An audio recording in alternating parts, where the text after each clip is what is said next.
Good morning traders. इस video में हम समझेंगे बोलिंजर बैंड इंडिकेटर को, इसको कैसे प्लॉट करते हैं, इसके द्वारा कैसे ट्रेडिंग स्ट्रेटजी हम बनाते हैं जिससे कि हमें कंसिस्टेंट प्रॉफिट होता रहे।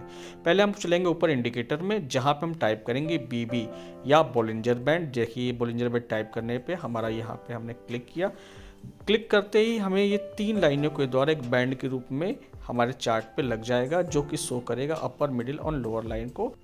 इन अपर मिडिल और लोअर लाइन की सेटिंग को हम समझ लेते हैं। पहले हम तीनों लाइनों को ब्लैक में कन्वर्ट कर देंगे, जैसे कि पहली और दूसरी अपर मिडिल और लोअर जो लाइनें हैं उन तीनों लाइनों को हम करेंगे ब्लैक में कन्वर्ट। उसके बाद हम चलेंगे इसकी इनपुट्स पे। इनपुट में जो इसकी डिफ़ॉल्ट सेटिंग होती है 20 मूविंग एवरेज की होती है, यानी कि जो 20 कैंडल है इसकी पहले की प्रायर बनी है उसका मूविंग एवरेज ये जो बीच की लाइन है वो शो कर रही होती है। इसी तरह से हम देखते हैं कि जो ऊपर की अपर बैंड और लोअर बैंड है ना, वो 2 स्टैंडर्ड डेविएशन को शो कर रही होती है। 2 स्टैंडर्ड डेविएशन का मतलब होता है कि जो मूविंग एवरेज हमारा 20 का है उसके ऊपर वोलेटिलिटी 2 स्टैंडर्ड की और नीचे की वोलेटिलिटी 2 स्टैंडर्ड डेविएशन की। चलिए ये देख लेते हैं कि जो देख रहे हैं ना बोलिंजर बैंड के तीनों जो लाइनें होती हैं उसमें से जो बीच की लाइन है 20 मूविंग एवरेज है। ये जो बीच की लाइन आप देख रहे हैं ना ये 20 मूविंग है। ऊपर की जो लाइन देख रहे हैं जिसमें कि आपको ये ऊपर की लाइन दिख रही है, इसको बोला जाता है 2 स्टैंडर्ड डेविएशन का लाइन या अपर बैंड, या फिर जो ऊपर 20 मूविंग एवरेज के चल रही होती है लाइन उसको बोला जाता है। इसी तरह से अगर हम नीचे की बात करें तो ये 2 स्टैंडर्ड डेविएशन डाउन की लाइन है जो कि 20 मूविंग एवरेज के नीचे है, या इसको हम लोअर बैंड बोलते हैं। अगर हम ध्यान से बोलिंजर बैंड को मेज़र करें तो हमें दिखता है कि बोलिंजर बैंड कहीं पे पतला दिख रहा है या कहीं पे चौड़ा दिख रहा है। अगर ये कहीं पे पतला दिख रहा है तो इसका मतलब होता है कि ये लो वोलेटिलिटी को शो कर रहा है, यानी कि मार्केट की वोलेटिलिटी काफ़ी कम है। अगर ये बैंड आपको एक प्लास के रूप में दिखे या बड़ा सा चौड़ा सा दिखे तो इसका मतलब मार्केट की वोलेटिलिटी काफ़ी ज़्यादा बढ़, और जब मार्केट की वोलेटिलिटी बढ़ जाएगी तो डेफिनेट सी बात है एक कोई भी ट्रेंडिंग मूव आएगा। अब हम देख रहे हैं कि ये जैसे कि आपको पतला यहाँ पे है बैंड, यानी कि नैरो बैंड बोला जाता है, जिसको एक साइडवेज मार्केट का संकेत कर रहा है। उसके बाद साइडवेज मार्केट के बाद हमें डेफिनेट सी बात है एक ट्रेंडिंग मूव मिलना है, यानी कि हमारा बैंड जो होता है वो वाइडन हो जाएगा या चौड़ा बैंड हो जाएगा और मार्केट हमें एक किसी भी डायरेक्शन में मूव करते हुए दिखेगी। अब हम देखेंगे कि बोलिंजर बैंड जो होता है वो उसको यूज़ करके हम बाई सेल या फिर अपने टारगेट को कैसे गेट करते हैं।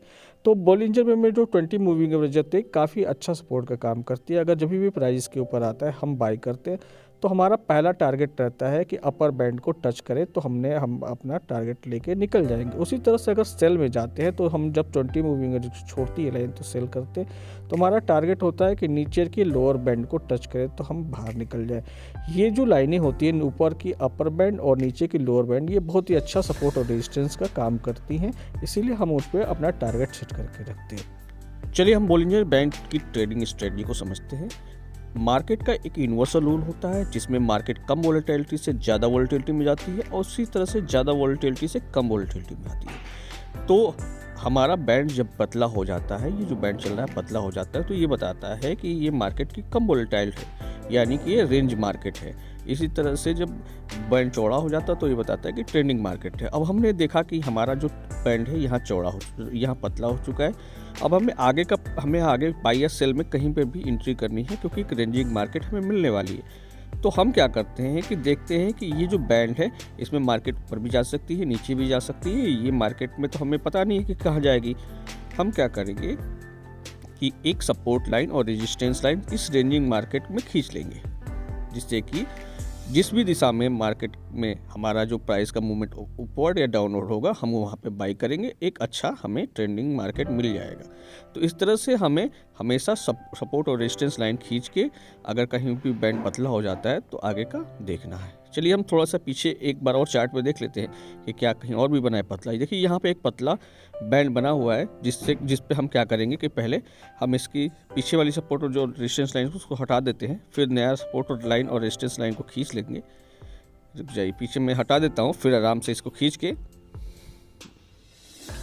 देखिए हमने क्या किया कि ये सपोर्ट और रेजिस्टेंस लाइन जो पुरानी की है उसको हटाया। अब हमने नया सपोर्ट और रेजिस्टेंस देखिए ऊपर यहाँ पे हमारा ये रेजिस्टेंस लाइन है और नीचे की हमारी ये सपोर्ट लाइन है। सपोर्ट लाइन को मार्केट ने जैसे ही तोड़ा हमारी एंट्री होगी दूसरी कैंडल पर और हमारा जो टारगेट होगा नीचे का बैंड होगा ठीक है, तो ये इस तरह से हम मार्केट में हम काम कर सकते हैं। इस तरह से हमें हमेशा जब ध्यान रखना है कि कभी भी बैंड पतला हो तो हमें एक सपोर्ट रे और रेजिस्टेंस लाइन खींच लेनी है, और जिस भी दिशा में हमारा बैंड ब्लास्ट हो हमें उस दिशा में बाई या सेल का पोजीशन लेना है। तो आज की वीडियो में बस इतना ही। अगर आपको हमारा कोर्स पसंद आया तो लाइक सब्सक्राइब का बटन जरूर दबाइए। Thank you.